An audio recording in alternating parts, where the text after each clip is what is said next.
going here. Welcome everyone. My name is David Oyaramari from Ecclesia Capital. It's nice to see you all in much more interactive session this afternoon, which I appreciate. But it's really good to meet you. And we'll be covering our final webinar in the Pivot webinar series for the Chamber of Commerce today called Scaling My Business. So this one is and all the others, if you missed the others, we had done a total of 4+2 restaurant webinars. We'll have them all on the hawaiibizpivot.org website. And so when we record it, you can go back and watch it. And these are the deep dives. Now, the nice thing about the deep dives is these are things I typically go over one-on-one with clients. And so you folks are able to go over this, at your leisure and, stop, watch it and all that. So it's about an hour today. And scaling my business really refers to, as we'll get into the video shortly, but it really refers to how do you allow your business to operate without you, right? Because if you can scale your business, you are no longer the bottleneck or the hurdle for your business to grow and succeed. So we'll be teaching you today some of the reasons why scalability is important, how to scale, and then we'll go over something called the Scalability Finder. And that is, I think, going to be really useful to a lot of us here. If I can ask you folks to mute, because again, it's not a webinar mode. And you never know if there's a barking dog or child in the background. I'd appreciate it. It comes up from time to time. Okay, so again, a little bit of introductions. Ecclesia Capital, where I'm from, I'm helping out the Chamber conduct these Pivot webinars, and it's what my company does. We're an innovation and strategy firm, and we really focus on helping businesses pivot or reinvent themselves. And then when COVID hit, we became super busy. So now, just in the last, 6 months, it's over 100 companies, over 20 different industries, all in Hawaii. There's one in Japan. And it's been good to really try to just help our local businesses get through this. And we run mastermind groups, which are groups of 8 to 10 business owners. And part of it is they listen to this framework that I go over with all of you, but the other part of it is they learn from each other. So if you're interested in that, feel free to reach out to me later. And it's an opportunity for you to meet your peers and hold each other accountable and kick ideas off of each other as well. So, I just provide the framework and the real experts are the group. The system I use is called the Value Builder system. And it's, again, it's 12 different modules from a gentleman named John Warlow who created it. John Warlow is someone who wrote a very famous book called Built to Sell. And his claim to fame was that book hit like the Fortune top 10 list for business owners. And then he bought and sold several companies. He's a market researcher by trade, so he understands the small business segment really, really well. And he used to consult to the largest companies in the world, like Apple, for example, about how to appeal to small businesses.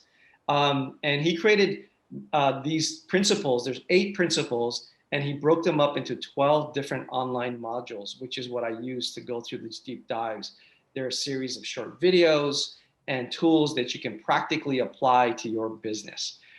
So today we're going to be talking about what we call module 2, which is the Scalability Finder. And that's really the crux of kind of what scale means. So we'll be doing that now. I can turn to the video and you guys can watch the videos, and we'll have some chance because it's much more interactive today. We have an opportunity where you can ask questions either via the Q&A or you can ask via the just live like this. Just raise your hand because I can see you today. Okay, so let's get started.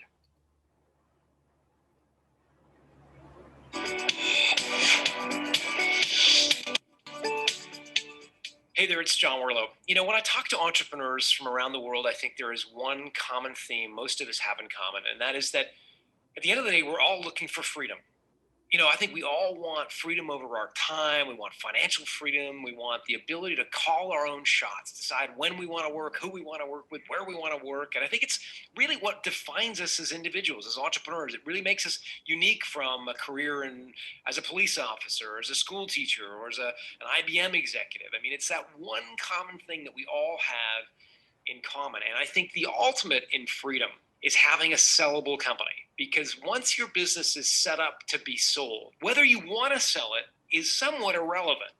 But if you've got a sellable company, it gives you the ultimate poker hand. You can scale it up because it's not dependent on you personally. You could also choose to actually get out of the day-to-day running of your company, hire a president, and make yourself chairman of the company, knowing that you're not knee deep in the doing of the company. You're in the chairman's seat, kind of using it as an asset, if you will, or thinking of it as an asset. You could also pass down a sellable company, right? So you could pass it down to a management team or employees or a family member, because you know it actually runs without you personally. And then obviously you can sell it. So I think having a sellable company gives you the ultimate poker hand. But so many entrepreneurs today are unfortunately running companies that are not sellable. They're stuck in what I call the owner's trap. Now, the owner's trap is something that you may feel you're in a little bit. Maybe you've got one toe stuck in the owner's trap, or maybe you feel deeply, deeply immersed in the owner's trap. But let me first tell you how you get stuck in the owner's trap. And it happens to very young businesses very early on. And it happens because the owner often starts out doing the selling themselves. And typically most owners are really savvy in their industry. They know a lot about the industry they're in. And because the owner comes to the table with lots of energy, their customers see that, and they start to ask the owner to sell more and more products and services that fall outside of the original scope of what the owner decided to sell. So the owner may have decided to get into business to sell widgets, but because they're so good at selling widgets and delivering widgets that the customers start to ask for widgets and grommets.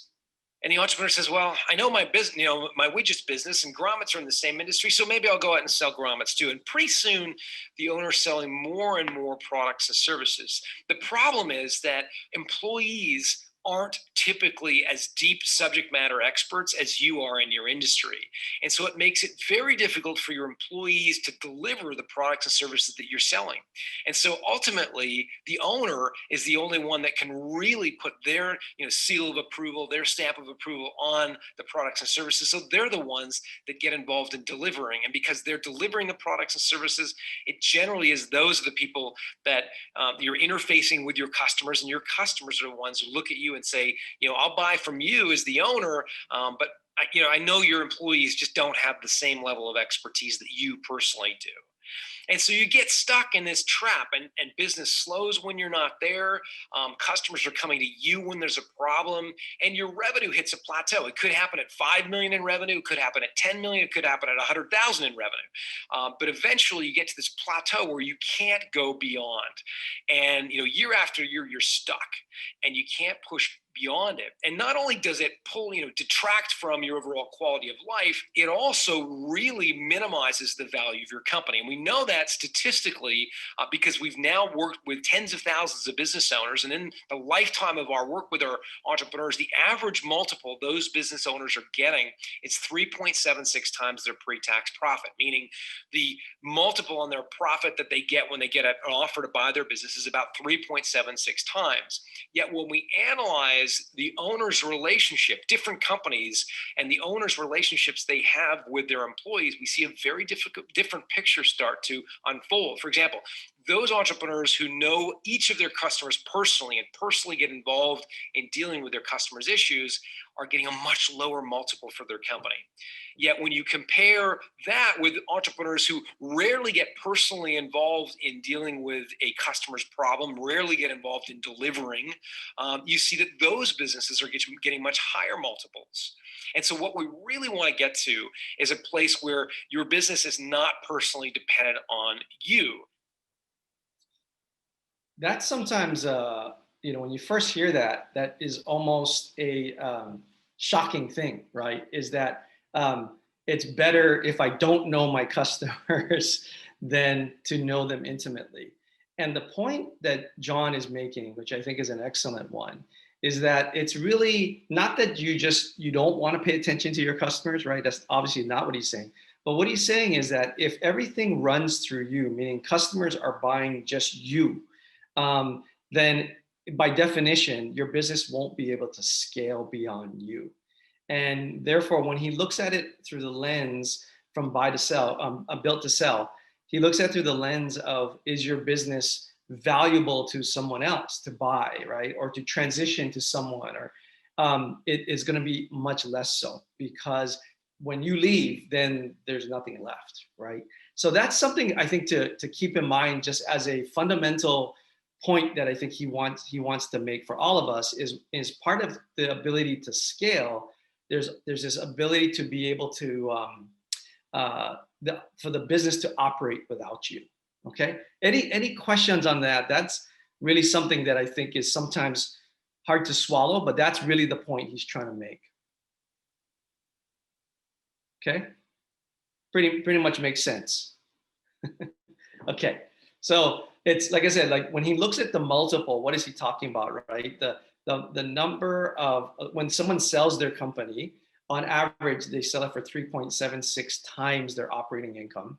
But if they don't know their customers personally and rarely get involved in servicing individual customers, meaning the business just runs without them, they can usually sell their business for 4.5 times their operating income. So that just shows you that there's this huge jump in value of a company if the owner is not sort of the critical piece of how everything runs. Okay.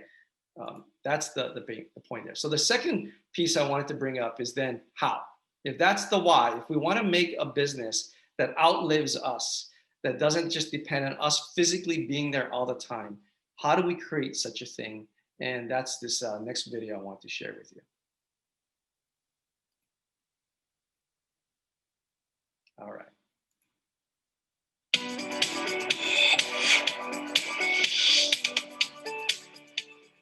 The philosophy here, I think, is making a wholesale shift in terms of the way most of us start out in business, which is selling lots of things to a few customers.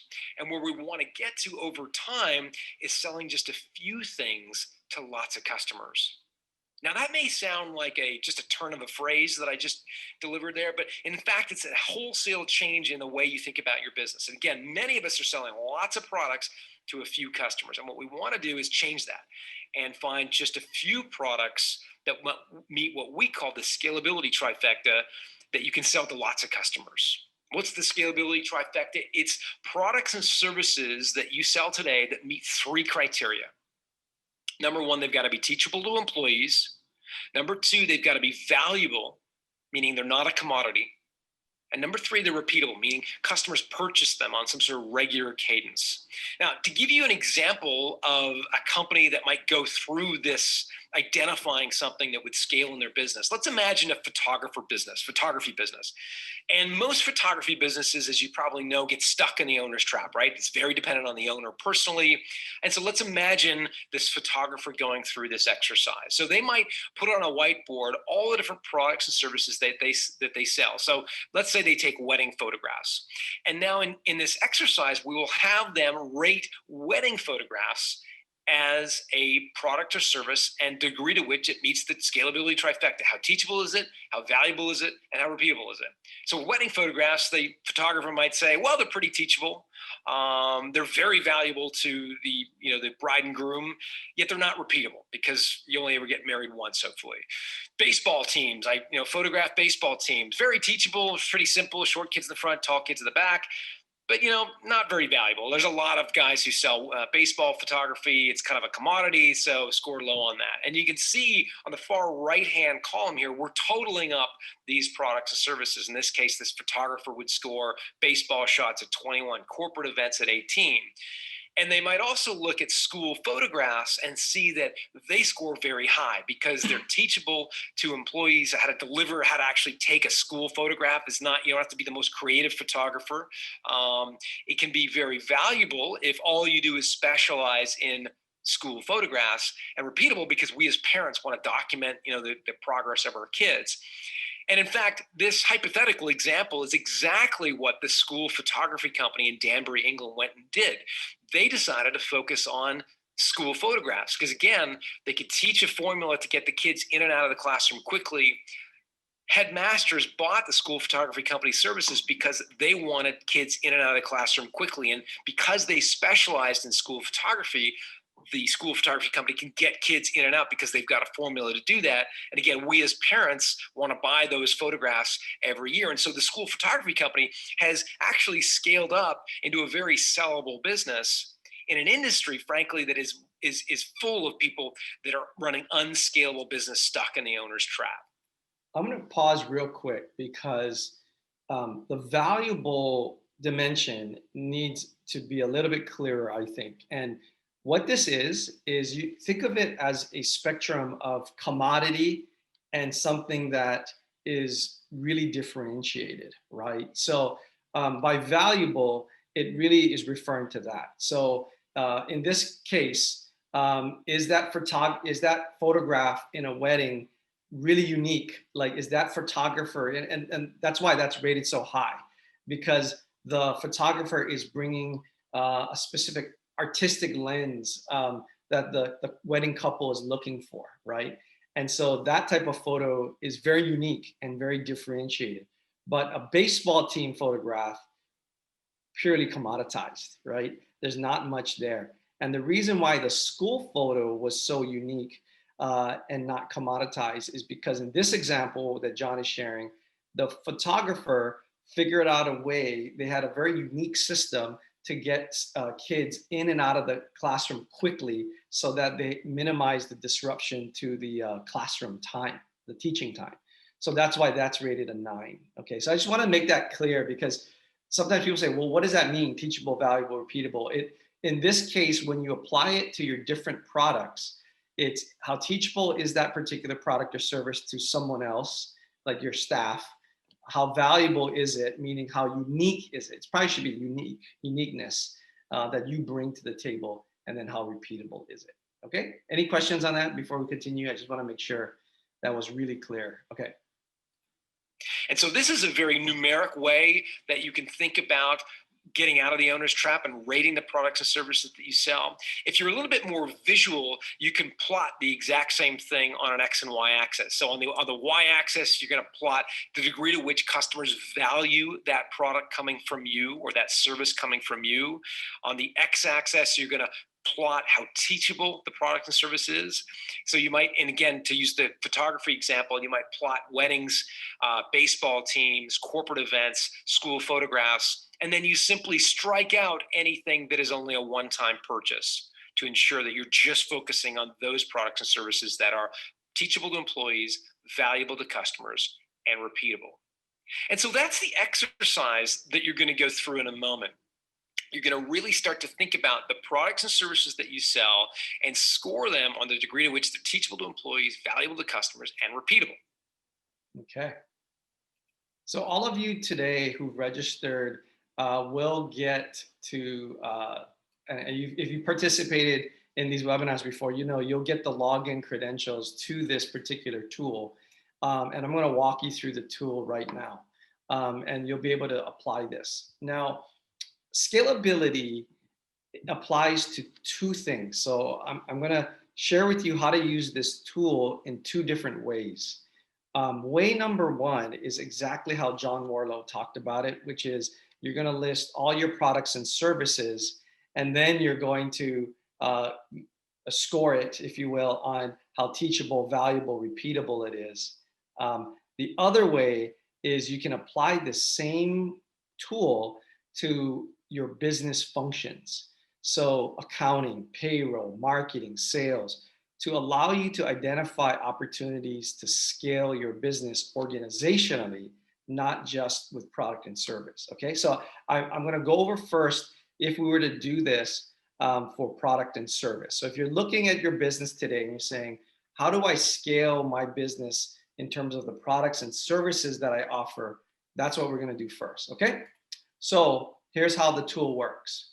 So I don't know if anybody wants to volunteer their company. I'm happy to go through it with you. Otherwise, I'm going to make stuff up again. Anybody? This is your chance. Don't be shy. Okay.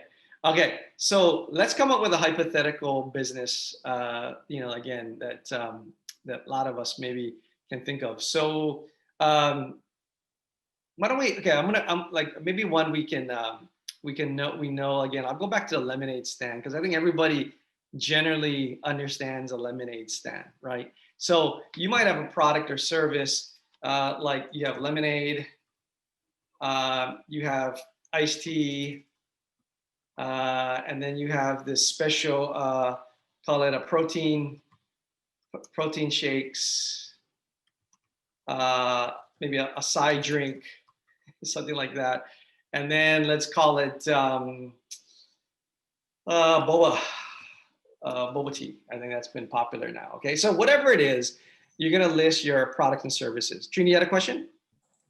No, I was going to say you have somebody offering from Small Kind Farm and interior decorating.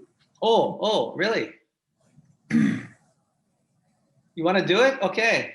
And Yes, can you hear me? yeah.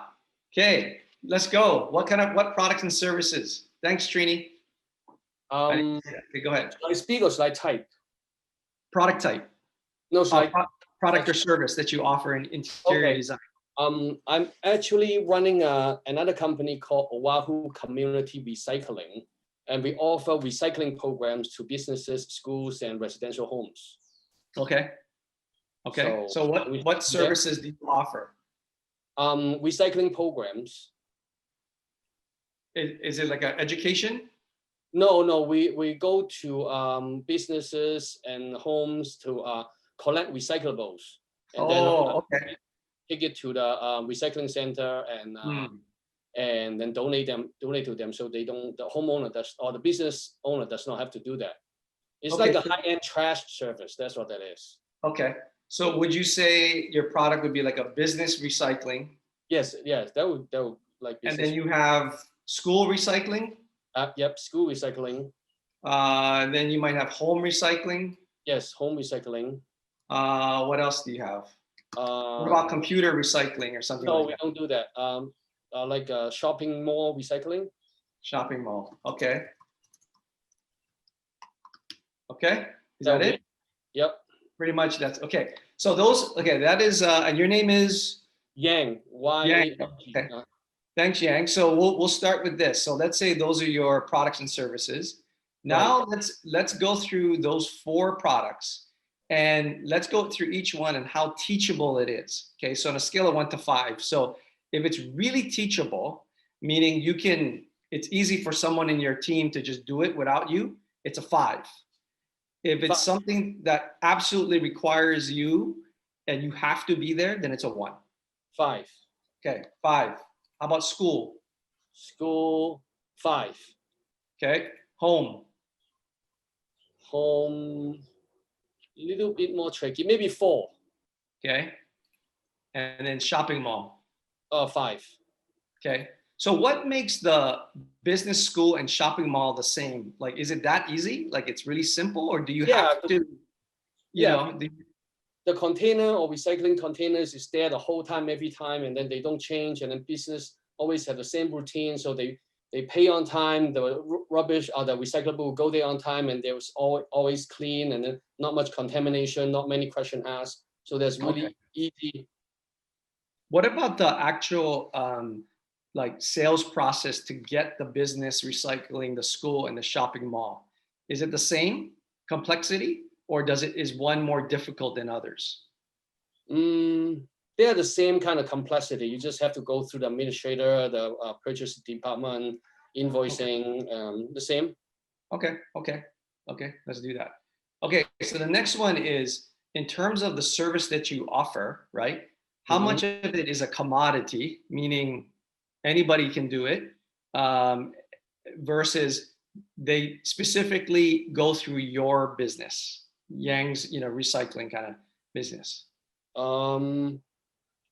It's like, I would say, like, it have some difficulty. You can't just go in. There's a little bit barrier to entry. So I would say 4 for business. Okay. Number is like 4. Same. Yeah, and then maybe home recycling is a little bit easier. I would say like 3. Okay. And the shopping mall is 4. Okay. Because you have to go through somebody, it sounds like here. Yeah, you have to go through somebody. You have to you can't just start it right away. Right. Okay.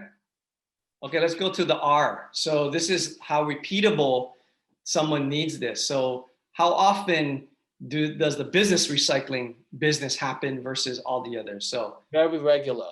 5. Yes. How about school? School regular except during school season, off school seasons, Yeah. like right now no school. So I would say so 3. is that 3? Yeah. Yeah. Home, Home is 3. shopping mall. 5. Okay. Okay, so everybody saw what Yang did, right? So he rated each of his product lines according to how teachable it is, how valuable again, and important is how unique it is to Yang's business, meaning that versus other recyclers, right? And then how often does it happen? Okay, so just taking your product lines across these 3, we call it the scalability trifecta. It'll now plot it on a chart for Yang. Okay. Okay. So this is what it looks like. Let me see if I can stretch this screen a little bit. So let me describe what I'm looking at here. So the first thing is, from a teachability standpoint, this is low to high. And then from a differentiation standpoint, low to high. And then the color will tell you how repeatable it is. So green is good, red is bad, right? So green it's a regular type of business, and red would be something that's a little bit less frequent, right? And then yellow, of course, in between. So basically what this would say, if I were to just read this, and Yang, maybe this is pretty obvious to you already, is simply what this says based on what you input here, is that how do you scale your recycling business is you would focus on business recycling and shopping mall recycling first as your primary area of focus, right? And then you might go to school and followed by home, like in that prioritization order. Now, if they're all bunched up like this, sometimes what that means simply is that when you go through answering the question, it might require you to think about what is different between business and shopping mall, for example, or are they exactly the same, right? Mm-hmm. And if they are, then leave it. But sometimes you might be looking at that and saying, well, is it, can I teach someone to do business and shopping mall selling, picking it up, all of those things? Or is it exactly the same type of function, right? Exactly the same, yeah, very much. Yeah, then you leave it. Yeah. Then you leave it, right? But what this does in terms of your business, of how to scale your business, basically it would kind of tell you, and like we didn't overlay margin or revenue or growth size or rate, but just in terms of its inherent scalable nature of these products, business and shopping mall would be where you would put most of your resources and attention. Yeah. Does that resonate with you, Yang? I mean, I don't know the business, so. Yes, very much so. Okay, good. Very much so. Yeah, I agree with the graph, and then that's what I have been doing, and it works good the way that I have been doing. Okay, and so terrific. And then there's other modules we have that will help you now say, okay, if that's my scalable product and I focus on recycling and shopping mall, business and shopping mall, I can also start to think about maybe do I create a subscription model, right? Or a recurring revenue model. And so I just tell the shopping mall, the businesses, pay me every month, or once a year, I'll put you on a contract and I'll just come pick up every time the bin is full, I'll come pick it up, but you just pay me a flat fee, something like that. We only offer subscription service. Oh, perfect. Okay, so then the next thing I would say for your business would be then, how do you differentiate you from whoever else is doing the recycling as well, right? So take your handful of competitors. What makes you different from your competitors? And that was another module, was called Monopoly Control or Creating Market Uniqueness. And that was around looking at how you're differentiated and what's important to customers. And where those two intersect is where your company would focus your marketing and your messaging, saying, this is how we're different from everybody else who does recycling at businesses and shopping malls. You know, what makes us different than everybody else? Yeah, it's the feature benefit of what you're offering there. So, okay, very good. I think we have time to do another one. Is it? I saw Anne, who from interior decorating. Anne, did you want to jump in here and go through this? The problem is it's for a client of mine, and I don't think I know enough. Oh, okay. Sorry. No, but you get the concept. Hopefully, Yes. you get the concept, right? Yes. Yeah, and then you can go through with your client the same idea. Yeah. Okay. Anybody else want to go? Otherwise, I'll switch gears to how else this will be applied. This is your chance. Okay. All right. So yeah. Okay. So I mentioned to you, there's a couple of ways to do this. Way number one is product or service. The other way is to use this for business functions. So what do I mean? In every business, organization, nonprofit, it doesn't matter, you have certain business functions, like someone's doing payroll, someone's doing customer service, phone calls, someone's doing, could be donor recruitment or marketing, could be business development, could be sales, could be strategy, product development, right? Your business has all these different business functions that oftentimes the owner is doing everything. The owner is the director of operations, the director of sales, the director of marketing, you know, and so on and so forth. So you could use the same tool to find scale in your organization. So instead of product and service, let's say you thought about this as business function. Okay, so what do I mean? Let's say you take something like accounting. Oh, let's go more specific. Bookkeeping. Keeping, not ting here. Let's say another one was payroll. Let's say you had another thing like sales team, you had marketing, you might have website, you know, business development maybe, which is a little bit different from sales. And then, oh, what is it going on with my spelling here today? And then, you know, someone's got to do the strategy and maybe product development. Okay. You guys get the idea. Yeah. The point is, what are all the functions that are happening in your organization today, what you spend time doing? You're going to put that in here. Okay. Next step. Do the same thing. So you're going to rate it on how teachable these things are, meaning how easy is it for you to have someone else learn this? And I would say in a bookkeeping function, I mean, there's no rocket science, right? So I mean, that's something that someone just has expertise doing. So very teachable. Payroll is also very teachable. Sales, depending on your product, right? Like you might have a kind of a unique product. So I would say, you know, maybe it's sort of teachable. Same thing with marketing, website, and business development, okay? But let's get to something like the strategy. That's something that much harder to teach somebody strategy because it's so unique to you. And I would say product development, same thing, okay? So you guys kind of get the general gist of where I'm going. Same thing you could apply on how valuable. So this one would be, how important is it for just you to perform this function for your business? Or can somebody else do it pretty easily, right? So if you look at bookkeeping, I don't know how valuable it is for an owner to do the bookkeeping or the payroll, right? That's just a basic function. Sales, now it might depend. I mean, the owner might need, depending on the size of the business, the owner might be the best salesperson, right? And same thing with marketing. But the owner certainly does not need to do the website. That's not something, a necessary requirement of the owner. So I might put that down a little bit. Business development here. But now let's come to strategy and product development.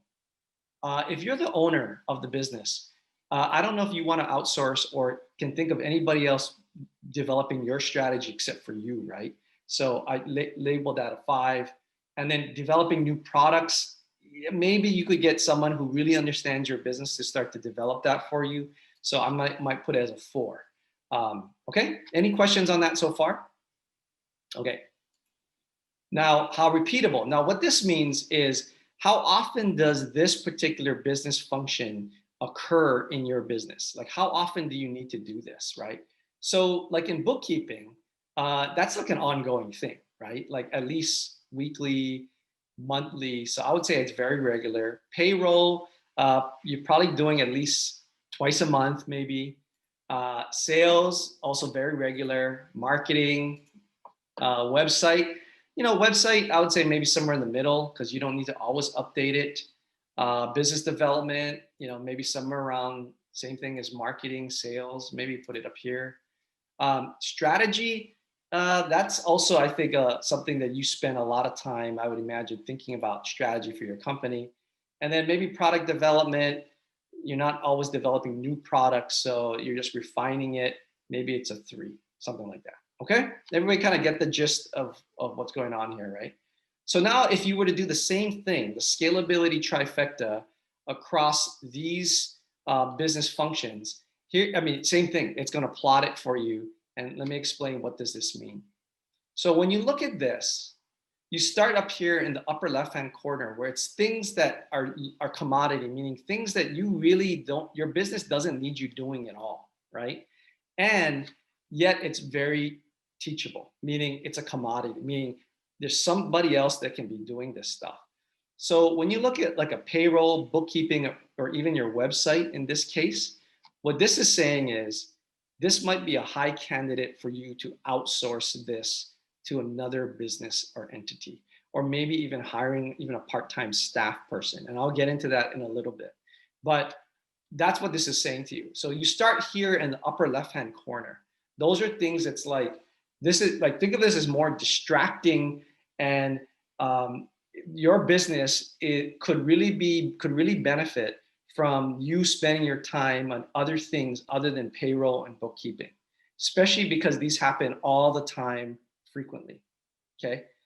In the lower right-hand corner, these are things, it's overlapping strategy. So product development and strategy are things that really only you can do, and you can't really teach very many people. So what this is saying is these are things that you need to hold on to. These are things that you as the business owner are uniquely equipped and positioned to do, and not give this up to anyone else, okay? Now, the last one is in this upper right-hand quadrant here, which marketing, sales, and business development are kind of straddling on that here, kind of leaning towards the left box quadrant, upper quadrant, but they're also in the right quadrant. What this means is these are tools, functions that you should plan to think about outsourcing or hiring people in the future. And the way you do it is you start to document your operating policies and procedures. So in marketing, sales, and business development, you're starting to document, what is my marketing plan? What are the things we're doing marketing today? Sales, who are my top customers? And how do I generate revenue or donations if you're a nonprofit? Who's the big drivers of my business? Who's caring for those relationships? How often do we reach out to them? What's the cycle? How do we market to them and stay engaged with them? Once you document those things, and very few organizations do have a formal documentation, but once you do, that enables you then to either hire part-time person or full-time person who can then just pick up your operating procedures and run, right? So that you are no longer involved as much in the sales, business development, marketing. You might be brought in for like the really important prospect or donor meetings, but you're not in every single one. You're not in every single campaign. Someone's running it for you. So then your business can scale. So that's really the three quadrants. Now, obviously, something that's in this lower left quadrant, just, you know, it's something that you're gonna struggle with, right? Because only it's a high commodity item and it's not very teachable. So this is something it's like, get it out, right? As much as possible. Anyway, so any questions on that? And then I'm gonna kind of add a little bit of extra to this thing, but Yes, I have a question. yeah, Yang. I can understand like payroll, bookkeeping, and website is really easy to know how successful the person is in terms of like looking at how often the output is, like how much they done and when they do it. But my question is regarding product development and strategy. How do you measure the success of those two items? Yeah. I guess I would say that, you know, so separately, let's talk about strategy, right? Yeah. How do you measure success? Like, am I doing good? Am I doing bad? This, like, how do I know? So strategy overall would be something like, how much value have you created for your company? Yeah. So like a tool that you have in this, when I unlock it for you folks, is something called the Value Builder Score. And it's a 45 question questionnaire, and it's a multiple choice, and it gives you a score for your business. If you include your operating income, or just call it EBITDA, earnings before income taxes, depreciation, amortization in there, right? You're basically your operating cash flow. It will actually calculate for you by NAICS code, your industry type, what is an estimate value of your company, okay? And then you can be able to then see, if you make certain changes, how much of that value of your company will grow. So that's one way to measure how successful you are in all the different strategic initiatives you're implementing in your company, right? So that's one tool. That's probably the easiest tool. There's a lot of ways to answer this, but for our purposes, that might be the easiest thing for you to do to measure strategy, yeah? And then see where you are over time, and how does that increase over time. The average score, but it's hard to compare. When you get your score back, the average score is 59 across all the over 55,000 businesses that are in the system. You can kind of gauge where you are relative to that. But like I said, I wouldn't hold that too tightly, because it really varies by industry to industry. I see. The other thing around product development is really the way to measure success of product development is, did it pan out? Like, did it create the financial returns for the amount of cost and time you put into it? Okay. So that's how I would say to measure that one. Okay. Yeah. But the other point I wanted to make is, so sometimes, especially if you're a smaller business and you're an owner that's doing everything, right? You're doing all of these things on this chart right now. The question I often get is, when do I hire somebody? How do I know is the right time to hire someone to bring them on board? So it varies, obviously, right, from company to company. But a general tool that I suggest people can try and see if it makes sense for their business is just a simple calculation as follows, okay? So step one is you write down how much money you are taking out of the business each year, okay?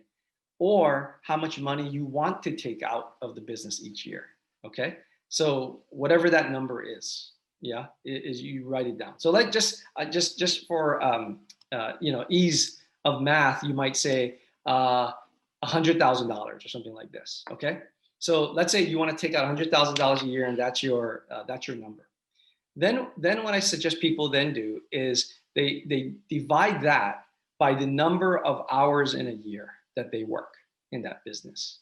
And so, for a lot of business owners, they work 12 hours a day, 6 days, 7 days a week, right?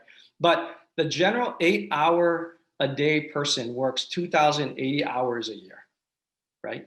So if that were the case, and you're drawing $100,000 and you are working 2,080 hours a year, that comes out to $48 an hour, okay? And so what that means is when you look at payroll, and let's say you're spending 4 hours a month on payroll, then you're basically, that's costing your company 48 times 4 or $192 every single month to do payroll. Does that make sense? So what I'm doing is I'm calculating what my hourly rate is of my time. And the reason why I do that is because that is what economists would call opportunity cost of you doing payroll when you could be doing something else, right?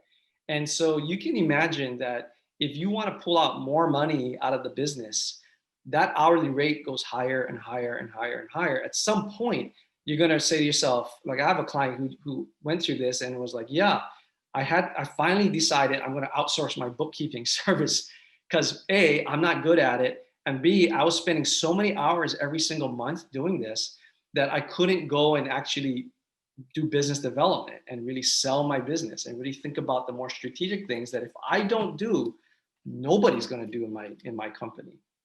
So that's kind of how I would share this with people. Any questions on that? Does that make sense for everybody? So you take the amount of money you want to make or you are making today, divided by the number of hours that you're putting into the company, that's your hourly rate, right? And then you can now use that as a way to gauge how many hours am I spending on bookkeeping and payroll and web, maybe even web stuff, right? That's what it's costing the company basically. And the opportunity lost of you focusing on other things like product development and strategy. Cool, okay. And I'm gonna check for anything in the chat. No other questions there? Okay. So I'm gonna switch gears now and go to, hang on a second, what happened here?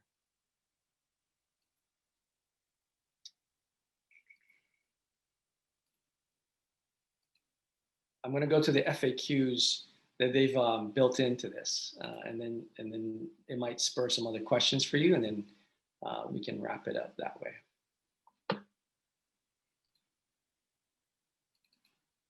Okay, whoa, change. All right, here we go. Okay, come on.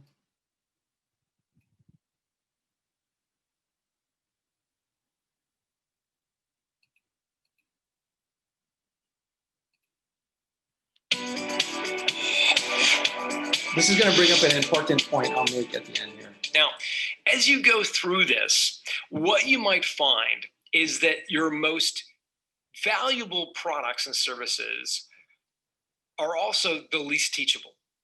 And the most teachable things to your employees are the least valuable to your customers. And so you can get frustrated with this kind of tension between what is valuable to your customers and what is teachable to employees.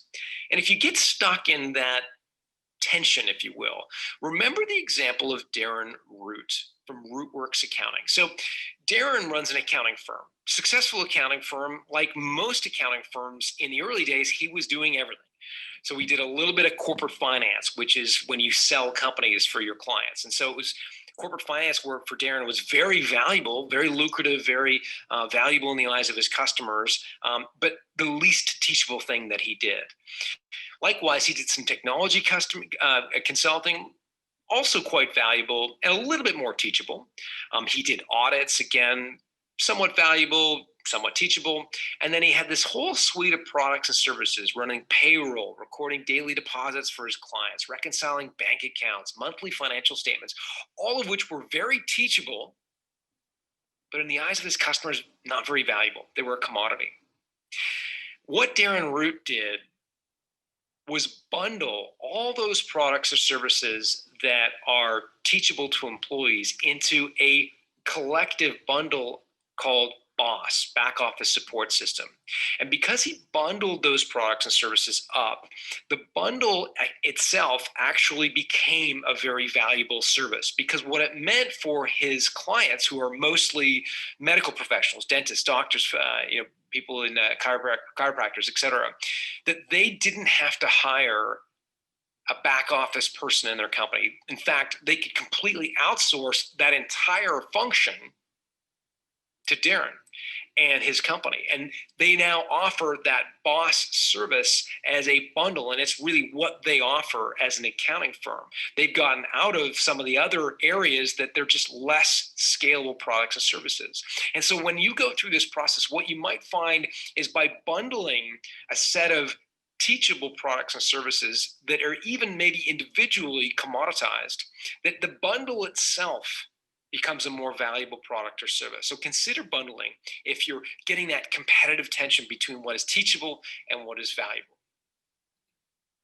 I thought that was a really interesting point to keep in mind, is sometimes we have all these commodity type of products that we're selling. And just by bundling them together, what the value you're bringing is greater combined than individually, right? Like it's a commodity, but no one's put it all together. So it's like, oh yeah, I don't have to go to 4 different people for this product or service. I just go to you. You take care of all my stuff. So try to think about how that applies to your business, because there might be things that you think you do that's just a commodity, but maybe somehow bundling multiple of them, those things together, might actually allow you to brand it. Now, he doesn't talk about it here, but there is a whole technique around productizing service. And one of the big important techniques, and there's many, to productize your service is to brand it. So BOSS, right, back office support service, is a way to brand this commodity collection bundle of services. It's like saying value meal, like McDonald's, right? It's like you bundle it and it means something, or the Happy Meal, right? It's all it is bundling individual products and services together. Okay, so let's continue on. Now, the other question you might have as you work through this, and you'll notice that some of the other examples I've shown you in this video are from service companies, right? So photography as a service, accounting as a service. And you may be saying, well, hang on a minute, I've got a product. I sell a widget. And what is this and how does this apply to me? Well, the problem with selling a product is that eventually all products become commoditized. And so it is your service wrapper. It is your service that actually makes your product truly differentiated in the marketplace over time. Even the most differentiated products in their earliest days, the iPhone as an example, eventually get ripped off by competitors that compete with you feature for feature. And so it is not the product that is going to give you the TVR, teachable, valuable, repeatable part of your business. It's actually the services you wrap around your product, which are going to be TVR, teachable, valuable, and repeatable. And to give you an example of that, I want to take you through the example of John Stanton at the Running Room. So John is an entrepreneur. He scaled up a tremendous business, more than 100 locations across North America. In the early days, he started off running just one store in Edmonton, Alberta, out of the spare bedroom of his home, selling running shoes.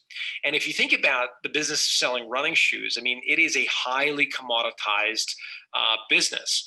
He was selling things like Nike and Adidas and Saucony, all shoes that you can get online. You can get at a department store. You can get virtually anywhere they sell shoes. And so he was highly commoditized across most of his product lines. But he wanted to scale beyond just this one little store in Edmonton, Alberta. And what he realized, the secret to scaling was actually not the things he sold in the store. It was actually the service, in particular, his running clinics, which he runs out of his store. So every Wednesday and Sunday at a Running Room store across North America, and again, now there are more than 100 of them, they offer running clinics. And if you want to run with a group, you can go to the Running Room store on a Wednesday at 6:30 p.m. or a Sunday morning and meet up with a group of runners. There's a 5K group, a 10K group, a marathon group, and all of them are coming together in his stores to learn about running that distance from leaders and experts in running. And what he realized was that it wasn't the things he was selling, the products and services, it was these clinics that made his customers sticky and that made his customers willing to buy from him, even though his shoes were oftentimes higher priced than what you could get at a comparable shoe at a comparable, like a different location, online, for example, or a big department store. And so for John, it was the clinics that met his teachable, valuable, repeatable criteria, that again, the trifecta of scale. So if you're going through this exercise and you're looking at your own business and thinking, this doesn't apply to me because I sell products, I want you to think about the services that you wrap around those products, because you'll find that that's where the teachable, valuable, repeatable component comes in. Okay. So that's kind of hopefully get your wheels turning, right? Because for a lot of you, you might be exactly in that situation, and maybe it's the service wraparound that can create that TVR in your piece of business. Okay. Let's see here. We got time for a question or two if anybody has one specific to anything we covered or your business. Or you guys all set? You can also reach out to me afterwards too.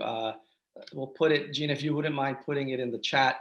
You can reach me, david@ecclesiacapital.com, and happy to respond that way as well. For those of you, if you have already submitted your application for the Business Pivot Grant, terrific. You're in the queue. For those of you who have not yet, I would encourage you to do so soon, because it is, there's already a lot of applications in the queue they're trying to work through. So I would encourage you to do it. It's up to $10,000 to help you pivot your company or organization. And I think a lot of us could use that help. So please avail yourselves of that. All right. Questions? Everybody good? Ready to take on the world? Okay. Look in your email. Thanks, Fred. Look for your email. I'll send these again, the module in there. If you don't get it yet, give me a day or so, and then to get it to you. If not, email me, say, hey, Dave, I didn't get it yet. So we'll make sure you have that. If you want, take the Value Builder score. That'll give you a diagnostic of your company along the 8 different dimensions of value. And there is a score for each of the 8 drivers of value, as well as your company overall. And if you want an estimate of what your company's worth, you can do that too, and by putting in your operating income. Okay. Well, I wish you folks really well. This is the last webinar of the series. It went by quickly. I've enjoyed it. I especially enjoyed seeing everyone's face on this last one. It's been great to put some faces to names. Bruce, I think I remember your name now. You guys work with like Paradise Helicopters, I think. Yes, we do. Yeah. I remember that. Yeah. So great to meet you in person, and the rest of you as well. Yang, thanks for volunteering and being brave to get your business up there. Hope that was helpful to you directly. Thanks for that. But it's really nice to meet everyone in person. I wish you truly the best. Go get them. And if you have any other questions, you can always find me on my website. And by the way, I'll put a little plug for this. There is one of my first cohorts. I call them cohort 1. Surprise, creative. But they're putting together what's called an Aloha gift basket. There's 7 of them, and they're each putting one thing from their company as like a physical embodiment of them working together to get through the COVID pandemic stronger. So if you go on my website, Aloha Gift Basket, you'll be able to see them. And it's a great story. It's a little video and a story of what's going on there. So I wish you guys the best. Hope we'll stay in touch, and aloha, and let's conquer COVID together.